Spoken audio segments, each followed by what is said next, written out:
আসসালামু আলাইকুম। আপনারা দেখছেন টেকনোলবির ইউটিউব চ্যানেল। আমি আলবির আছি আপনাদের সাথে।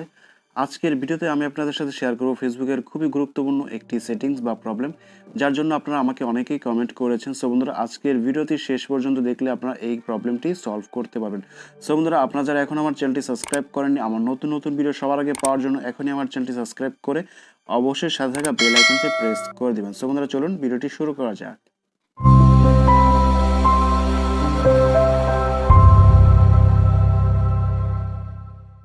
প্রথমে আপনাকে অবশ্যই ফেসবুকে চলে আসতে হবে। ফেসবুকে আসার পর এখানে দেখতে পাচ্ছেন ভিডিও দেখার জন্য যেই ওয়াচ আইকনটি থাকে, সেই আইকনটি কিন্তু আমার এখানে শো করছে না। আপনাদের প্রত্যেকের প্রোফাইলে হয়তো এই আইকনটি শো করে, আর যাদের প্রোফাইলে আইকনটি শো করছে না তারা কিন্তু অবশ্যই এই ভিডিওটি শেষ পর্যন্ত দেখলেই বুঝতে পারবেন কী করে প্রোফাইলের আইকনটি বা ওয়াচ আইকনটি এখানে সেট আপ করতে হয়। এর জন্য আপনাকে অবশ্যই চলে যেতে হবে থ্রি ডটে। এরপর এখান থেকে দেখতে পাচ্ছেন সেটিংস অ্যান্ড প্রাইভেসি, এখানে ক্লিক করে দিবেন। সো এখানে ক্লিক করার পর এখানে দেখতে পাচ্ছেন সেটিংসে ক্লিক করে দিবেন। সেটিংসে ক্লিক করে এখান থেকে স্ক্রল ডাউন করে নিচের দিকে চলে আসবেন। এখানে আসার পর আপনারা দেখতে পাচ্ছেন শর্টকাট, জাস্ট এই শর্টকাটে ক্লিক করে দিবেন। শর্টকাটে ক্লিক করে দেওয়ার পর এখানে দেখতে পাচ্ছেন শর্টকাট বার, জাস্ট আপনারা এখানে শর্টকাট বারে ক্লিক করে দিবেন। এখানে ক্লিক করে দেওয়ার পর এখানে দেখতে পাচ্ছেন ভিডিও হোম, এখান থেকে কিন্তু অফ করা আছে। আপনারা জাস্ট এখান থেকে ভিডিও হোমে ক্লিক করে অন করে দেবেন। এখান থেকে অন করে দেওয়ার সাথে সাথে কিন্তু আপনার প্রোফাইলে এই আইকনটি শো করবে। সো আমি এখন এখান থেকে ব্যাক চলে আসছি। ব্যাক চলে আসার পর আপনারা দেখতে পাচ্ছেন আমার এখানে কিন্তু ওয়াচ আইকনটি শো করছে। এভাবে আপনি আপনার প্রোফাইলে ওয়াচ আইকনটি অফ থাকলে খুব সহজে এখান থেকে অন করে নিতে পারবেন। এরপরও যদি আপনার এখানে ওয়াচ আইকনটি না আসে তাহলে আপনি চলে যাবেন সেটিংসে আসার পর এখান থেকে অ্যাপ্লিকেশন সিলেক্ট করবেন। সেটিংসে আসার পর এখানে দেখতে পাচ্ছেন ইনস্টলেড অ্যাপস, জাস্ট আপনারা এখানে ক্লিক করে দিবেন। এখানে ক্লিক করে দেওয়ার পর আপনার সকল ইনস্টলেড অ্যাপস কিন্তু এখানে দেখতে পাবেন। আমি এখান থেকে ফেসবুকে ক্লিক করে নিচ্ছি।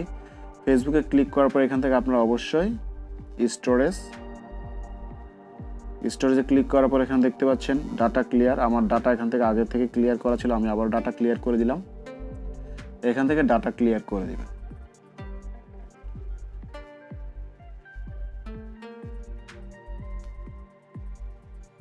আমি যেহেতু ফেসবুকে সকল ডাটা ক্লিয়ার করে দিয়েছি, তাই এখান থেকে পুনরায় লগ ইন চাচ্ছে, আমি এখান থেকে পুনরায় লগ ইন করে নিচ্ছি। সো বন্ধুরা, পুনরায় ফেসবুক অ্যাকাউন্টটি লগ ইন করার পর আপনারা এখানে দেখতে পাচ্ছেন আমার ওয়াচ আইকনটি কিন্তু এখানে শো করছে।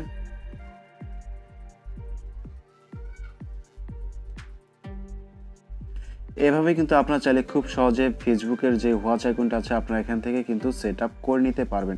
এরপরও যদি ওয়াচ আইকনটি এখানে শো না করে তাহলে আপনারা অবশ্যই সেটিংসে চলে যাবেন। সেটিংসে আসার পর এখানে দেখতে পাচ্ছেন রিপোর্ট, হেল্প অ্যান্ড রিপোর্টে ক্লিক করে দিবেন। রিপোর্টে প্রবলেমে ক্লিক করে দিবেন। রিপোর্টে প্রবলেমে ক্লিক করার পর এখানে দেখতে পাচ্ছেন হাউ টু রিপোর্ট, এখানে ক্লিক করে দিবেন। এখানে ক্লিক করার পর আপনার প্রবলেমগুলি এখানে শো করবে, বা আপনি এই প্রবলেমগুলো দেখে এখান থেকে সিলেক্ট করবেন আপনার ফোনে, বা আপনার যেই প্রবলেমটি সেই প্রবলেমটি এখান থেকেই সিলেক্ট করতে পারবেন। এখানে ক্লিক করে দিবেন, যেহেতু আপনার ওয়াচ আইকন শো করছে না। সো এখানে ক্লিক করার পর আপনার প্রবলেম থাকলে এখানে একটা স্ক্রিন পিকচার দেখাবে, সেই পিকচারটি আবারও আপনারা সেন্ড করে দেবেন। সো আমার যেহেতু এই প্রবলেমটি হচ্ছে না, তাই আমি এখান থেকে কোনো রিপোর্ট করতে চাচ্ছি না। এভাবে রিপোর্ট করে দিলে কিছুদিনের মধ্যে আপনার প্রবলেমটি অবশ্যই সলভ করে দিবে। সো বন্ধুরা, আপনারা কিন্তু খুব সহজে এভাবে আপনার প্রবলেমটি সলভ করতে পারবেন। তারপরে যদি আপনার কোনো কিছু বুঝতে প্রবলেম হয় তাহলে আমাকে অবশ্যই কমেন্টের মাধ্যমে জানাবেন, এবং আমার নতুন নতুন ভিডিও সবার আগে পাওয়ার জন্য অবশ্যই চ্যানেলটিকে সাবস্ক্রাইব করে সাথেই থাকবেন টেকনোলজি। ধন্যবাদ।